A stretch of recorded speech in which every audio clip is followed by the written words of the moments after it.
Estamos con la doctora Macarena Olivera, abogada defensora del caso Trigatti, profesor de educación física, que en el 2021 fue acusado por algunos padres de la escuela del jardín maternal Seferino Namuncurá de haber abusado de sus nenas. Caso que convulsionó la ciudad de Santa Fe y una parte del país también, porque traspasó la frontera de Santa Fe. Ustedes saben que cuando un mayor abusa de sus nenas, de sus nenes, eso causa estupor. A nadie nos gusta. Los que tenemos hijos, reacciona mal la sociedad. Lo que me sorprendió que allá por ese tiempo, en el 2021, y ahora, no he escuchado voces que digan lo que pasó porque este tipo es un abusador. He escuchado del gremio ANSAFE, del gremio SADOP, cosas que no pueden creer porque conocen al profesor Trigatti, conocen a su familia, pero a él lo conocen. Entonces dicen, es inocente. Tengo entendido que la Escuela del Inmaculado, donde él egresó, también hacen manifestaciones y es difícil hacer este tipo de exposiciones públicas cuando pasa un hecho de abuso sexual hacia los nenes, hacia las nenas. Por eso quisimos venir, porque estamos ahora de conocer el fallo y siempre lo digo, los jueces, los fiscales del MPA tienen que estar bien formados intelectualmente, pedagógicamente, para cuando sale el fallo sea de la mejor manera, con total responsabilidad. No hay que dejarse manejar por la prensa, por los medios de comunicación. Ellos tienen que fallar. La doctora Macarena Olivera con nosotros. ¿Cómo le va, doctora? Bien, ¿cómo estás, Carlos? Bien. Un caso complicado, ¿no? Sí, sí. Bueno, siempre los casos, obviamente, es donde, penales, ¿no? claro, De los casos penales y sobre todo los casos de abuso, que bueno, es algo a lo cual habitualmente me dedico, son complicados, porque obviamente, a ver, son hechos que presuntamente hubieran ocurrido en la intimidad, digamos, se llaman famosos delitos de alcoba, ¿no? Claro. Entonces, siempre, digamos, históricamente, bueno, hace muchos años no se le creía a las mujeres, porque eran delitos que ocurrían en la intimidad, digamos, de las habitaciones o de la vida familiar. Bueno, en este caso particular, si bien no, digamos, los hechos no están colocados en un ámbito privado, sino que están dentro de una institución educativa y además están sindicados que fueron ocurridos durante las clases de gimnasia. Entonces, no estamos hablando de una cuestión privada, sino que estamos hablando de una cuestión bastante pública, porque obviamente una clase de gimnasia no solamente cuenta con el docente y el niño, presuntamente víctima, sino que además con sus otros compañeritos, ¿no? Una clase no es particular, no es privada. ¿Hubo tocamientos? Lo que la Fiscalía dice es que hubo tocamientos. La acusación básicamente es que en fechas indeterminadas, en al menos una vez, va variando, pues son 5 presuntas, o sea, son 5 niñas presuntas víctimas, entonces va variando, que fue en el año 2021, que fue entre marzo y agosto del 2021, que, bueno, en algún momento, digamos, de las clases de gimnasia, o sea, dentro de las clases de gimnasia, valiéndose de los juegos que jugaban con los niños en educación física, bueno, ahí hubieran ocurrido los... ¿Qué edad estamos hablando en ese momento de en ese momento las niñas tenían algunas 4 y otras 5 años. Claro, chiquitas. ¿Qué tenemos que decir también? ¿Qué pasa? Yo no sé si pasó esto o hubo tocamientos realmente de abuso. Los profesores, los profes, como le decimos nosotros cuando éramos chicos, nos levantaban al tobogán, nos levantaban para que hagamos un salto. Sí, o la vuelta carnera. La vuelta carnero. Nos tocaban. No, tal cual. Pero más allá de eso, hay una cuestión que es lo que nosotros obviamente Sostuvimos durante todo el juicio y obviamente acompañamos pruebas para acreditar estos dichos ¿Qué tipo de nuestros. prueba, por ejemplo? Por ejemplo, estos hechos, estos presuntos hechos, habrían ocurrido durante el 2021. Si la sociedad se acuerda, 2021 estábamos saliendo de la pandemia. Sí. En el 2020 no hubo clases. Cualquier persona que tuvo hijos o cualquier persona que no tuvo hijos, pero tenía un poquito de sentido común, sabe que durante el 2020 estuvo el aislamiento y clases no había. El 2021 se retoman las clases, pero se va retomando de una forma paulatina y a través de protocolos. Y también hay que entender que hubo distintas situaciones. Una cuestión era el nivel inicial, o sea, lo que es el jardín, el preescolar, jardín, sala de 3 y demás. Otra cuestión fue la primaria y otra cuestión fue la secundaria. O sea, los niños, digamos, en edad escolar, fueron distintas situaciones. Esto con cualquiera, vuelvo a repetir, cualquiera que haya tenido hijos sabe que se manejaron de distintas maneras. Puntualmente, en este caso, estamos hablando de niñas en edad de nivel inicial. Sala de 4, o sea, jardín, y sala de preescolar. Jardín, nivel inicial, tuvo una particularidad. Las clases de gimnasia recién volvieron, las clases de educación física, perdón, si no, Juanchi me va a retar, es la clase de educación física, recién volvieron a dictarse en forma presencial el 16 de agosto. Esto no es un invento nuestro, esto es una resolución oficial, sí, ministerial, ¿no? Circulares. No, esto no dependía ni de Juanchi, ni de las docentes del Jardín Ceferino, ni de la directora. Esto es a nivel provincial. Ministerio de Educación, ellos eran los que resolvían. Entonces, ¿qué pasaba antes? Bueno, antes, cuando arrancan las clases en marzo, arrancan en burbujas los niños. O sea, el curso se dividía en dos y había una mitad que iba una semana presencial, la otra mitad estaba virtual. Muy restringido estaba. Muy restringido. Cuidadoso. Además de eso, todos los protocolos de COVID. Claro. Cuando arrancan a dar clases de educación física el 16 de agosto, era con protocolos. No podía haber acercamiento, o sea, tenían que respetar el metro. Los elementos que se utilizaban debían estar sanitizados, no se podían compartir los elementos, no había juegos de contacto. Esto parece que la doctora está contando una película de ciencia ficción, pero pasó en nuestro país. En nuestra Argentina, en el 2020, pasó en Santa Fe, en esta escuela, y en todas las escuelas había un protocolo que había que respetar, porque también nosotros salíamos a la calle y teníamos miedo de salir a la calle porque es lo que nos inculcaban desde organismos oficiales. Y esto pasaba en la escuela de Namuncurá. Esto pasaba en la escuela, aparte hay una realidad, porque van a decir, bueno, pero ¿por qué las clases de educación física? La explicación era que un docente con su grupo de niños de educación física, si alguno se detectaba que había COVID, tenían que aislar. Claro. Y por ende tenían que aislar a todas las salas, porque el profesor de educación física, en este caso, se compartía con todas las salas. Entonces, si había un caso, había que aislar a todo. Por eso es que no se daban clases de educación física. Porque los docentes, y en este caso los profesores de educación física, como muchos docentes, como muchos policías, porteros, arriesgaban su vida también. Tal cual. Y entonces querían ser cuidadosos también. Exactamente. Entonces, bueno, esta es la situación, este es el, bueno, además hay que tener en cuenta que el Jardín Ceferino Namuncurá tiene una estructura edilicia, que habrá mucha gente que lo conoce porque es una escuela es un establecimiento educativo que tiene todos los niveles en un barrio muy emblemático de la ciudad de Santa Fe, o sea que es muy conocido. ¿Qué barrio? Barrio Yapeyú. Sí, sí.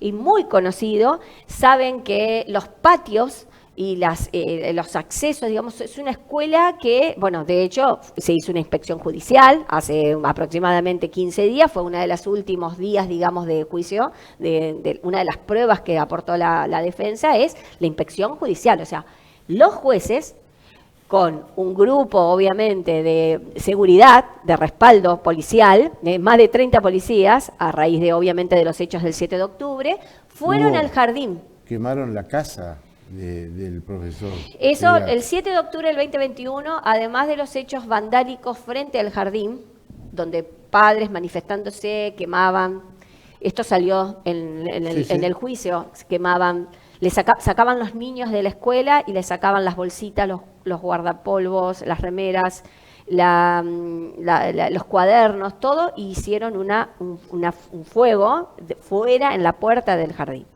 Luego de eso, cuando la policía logra disipar y que se vayan, 2 familias puntualmente, seguramente acompañadas por vecinos, se dirigieron a la casa de Juan Francisco Trigatti y de su familia en Gorostiaga y vandalizaron esa casa. Se ingresaron, prendieron fuego y mataron a sus mascotas, un perro y una gata. Todo esto quedó en la nada. Si Trigatti fuera responsable de estos abusos, ¿qué culpa tiene la familia y las mascotas? De hecho, él en ese momento ya estaba detenido, Sí, él sí. fue y se entregó solo, sin saber de todos estos hechos, y lograron avisarle a la esposa, a Fernanda, y a los hijos, que por favor salieran de ahí, porque estaban dirigiéndose a la casa de ellos para manifestarse. Nunca llegaron a imaginar que esto podía llegar a haber pasado. Cuando la escala de violencia. El profe Trigatti recibe esta denuncia, la noticia de esta denuncia de las mamás, de los papás, ¿no? ¿Cuál fue su reacción? Él, esto también él contó que él estaba ese día justo no le tocaba ir al jardín, estaba desayunando con su hijo. Y se enteran, se notician, obviamente, porque lo llaman, y no sabían ni siquiera para dónde salir disparados. Ellos en ese momento se acercaron, se contactaron con gente del gremio, le dijeron que obviamente que se buscara un abogado, y el abogado, que en ese momento ya era el doctor Barceló, que es mi codefensor, les sugirió directamente presentarse en la comisaría de la mujer para ponerse a disposición de la justicia. Automáticamente quedó detenido y a partir de ahí es el derrotero de toda esta causa de los últimos 3 años. Hoy es 1 de octubre, estamos casi a punto de cumplir 3 años el 7 de octubre. ¿Cómo está él? ¿Cómo se encuentra él? Él tiene una entereza, es una persona, seguramente Fiscalía y querellas me van a criticar con lo que voy a decir, porque obviamente es algo que sostuvimos, y con todos los testigos que pasaron, la persona de él. Entonces este famoso, eslogan de que las personas buenas también son abusadores, de que el abusador tiene una vida social y una vida laboral acorde a las normas sociales y laborales.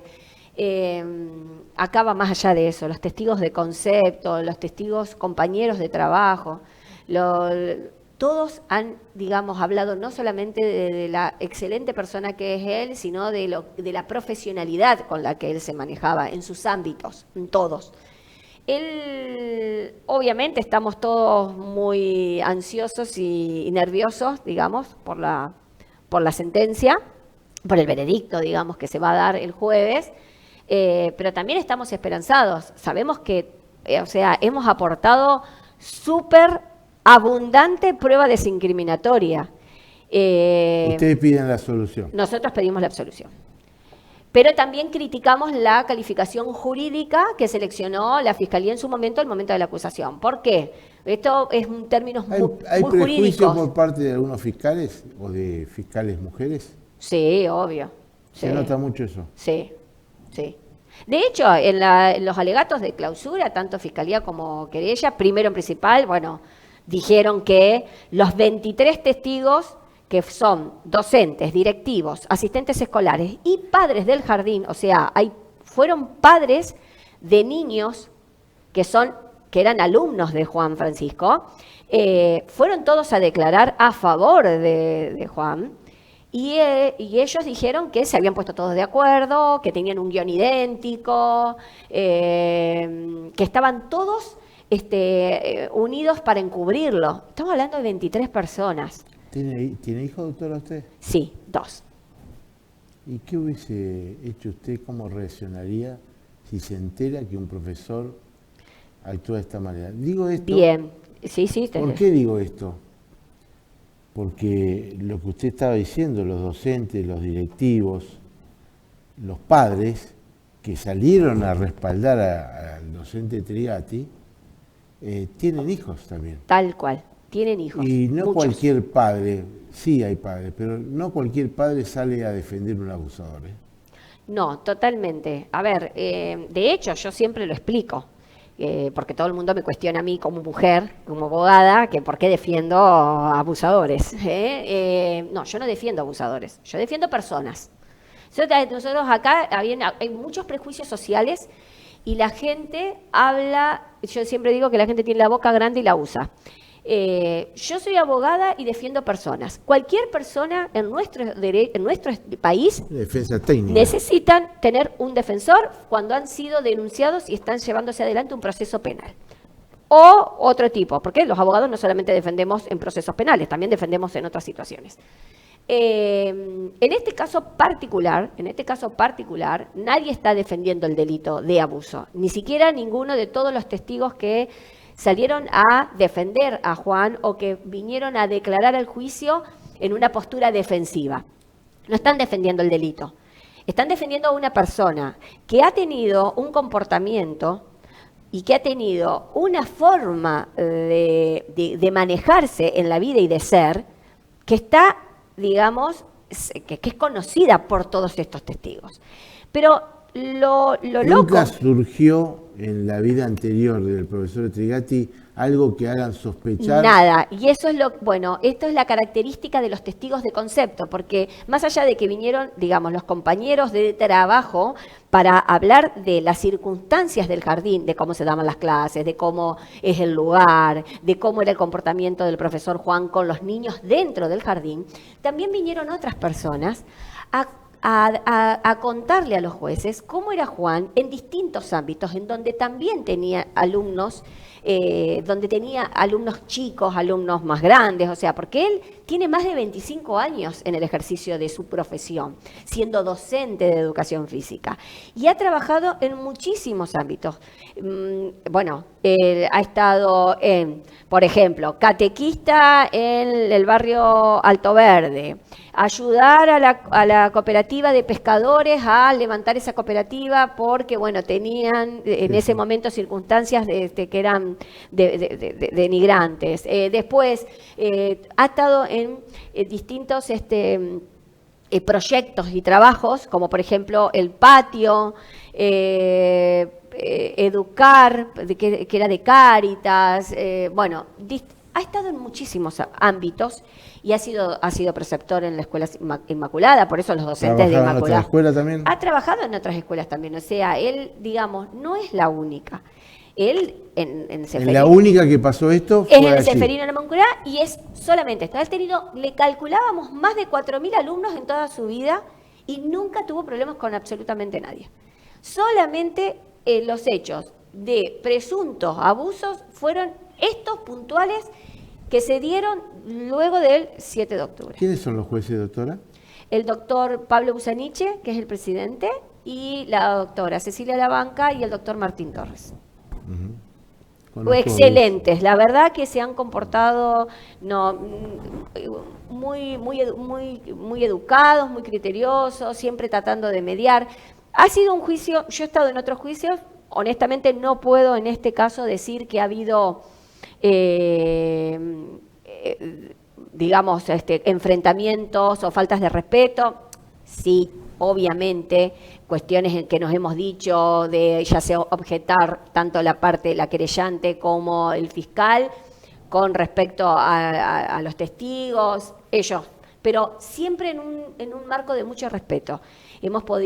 Fueron muchas audiencias, 17 audiencias en total, o sea, casi un mes, porque arrancó el 28 de agosto y terminó de producirse, los alegatos fueron el día 26, 27, ya estoy perdida, pero fue el jueves pasado que terminamos nosotros, muchas horas, más de 100 horas de debate, más de 90 testigos. ¿Hubo alguna arrepentida madre o padre que acusó en su momento al profe que dijo, me parece que no pasó esto? No hay ninguna, pero sí nos llamó la atención, hay una mamá que no fue a la declaración de impacto. Casualmente es la mamá que nosotros le mostramos en juicio que no había tenido clases de gimnasia con el profesor Trigatti, perdón. porque hay una de las 5 niñas que nunca tuvo clases de gimnasia, por esto que te comenté al principio. Claro. La niña esa fue solamente un tiempito al jardín, se mudaron, la saca la nena porque se muda de barrio y no la puede llevar más, ella misma lo dijo. Y bueno, y nosotros le mostramos el informe que había hecho el jardín, obviamente, con la cantidad de clases presenciales, las cantidades de clases virtuales y las cantidades de clases de educación física con el profesor Trigati. Y bueno, esta niña nunca había tenido clases. Qué raro eso, ¿no? También, ¿eh? Tal cual. Esa mamá no fue a la declaración de impacto. Vamos a estar en contacto. ¿Cómo está la familia del profesor? Bien, y bueno, yo por ahí con los hijos, no son niños, son adolescentes todos, o jóvenes adultos, no tengo, digamos, sí, los conozco, pero bueno, Fernanda que ha tenido una entereza De la primera hora. increíble, no está bien de salud, esto le ha traído muchas consecuencias, lo que pasa que bueno, ella... Bajan las defensas. No se ha revictimizado, nada más. Ella, digamos, ha estado al pie del cañón y adelante con un montón de cuestiones, porque aparte son personas, o sea, Fernanda, todo el mundo lo sabe, es asistente social, con lo cual esta cuestión de que de estas niñas que han sido manipuladas tanto con este proceso, más allá de que si son o no son víctimas, ¿no? Han sido víctimas del mismo proceso, que me disculpen, o sea, yo tengo excelente relación con los fiscales, no pasa por ahí cada uno. Yo no voy a juzgar, digamos, lo que cada fiscal como persona ha hecho o no en su carrera, pero sí en el pésimo trabajo investigativo que la Fiscalía de Género ha tenido, por lo menos en los últimos años, donde el objetivo era solamente condenar y no averiguar la verdad, que están faltando a su deber de objetividad. Faltan horas nada más, 25 años Es lo que que pidió Fiscalía, ustedes la solución. la absolución. Y en caso de que los jueces consideraran que habrían ocurrido, bueno, pedimos el mínimo, que es 3 años. 3 años. Bueno, esperemos que se resuelva. Siempre se dice, son un dicho en la faja judicial de los abogados, ¿no?, que nunca es bueno tener un inocente preso. Tal cual. Siempre se dice que el Estado falla cuando tiene un inocente preso. Y hay algo que quiero recalcar. Cuando le estaba comentando, bueno, Carlos, vos lo conocés, a mi papá, le estaba comentando, bueno, las particularidades de los alegatos. Él me dijo una frase que me impactó muchísimo, porque yo lo que le decía es que la Fiscalía y la querella, esto de que tantas personas poniéndose de acuerdo para defenderlo, y mi papá me dice, no hay concierto para el delito. Y esta frase es del juicio de la Junta, la dijo Luis Moreno Campo. Me dice, es imposible que tantas personas se unan para defender a alguien, y más en un caso como es este, que es de abuso. Bueno, muchas gracias. De paso, un saludo muy grande a tu papá, el gran doctor y abogado Alfredo Rivera. Doctora, vamos a estar en contacto, Obvio. vamos a seguir con este tema y ojalá que salga todo bien. Ojalá que salga todo Para bien, porque todos. realmente Juanchi es inocente. La doctora Macarena Olivera pasó nuestro primer programa. Vamos a ir a un impasse, a un intervalo, y ya volvemos con más F5.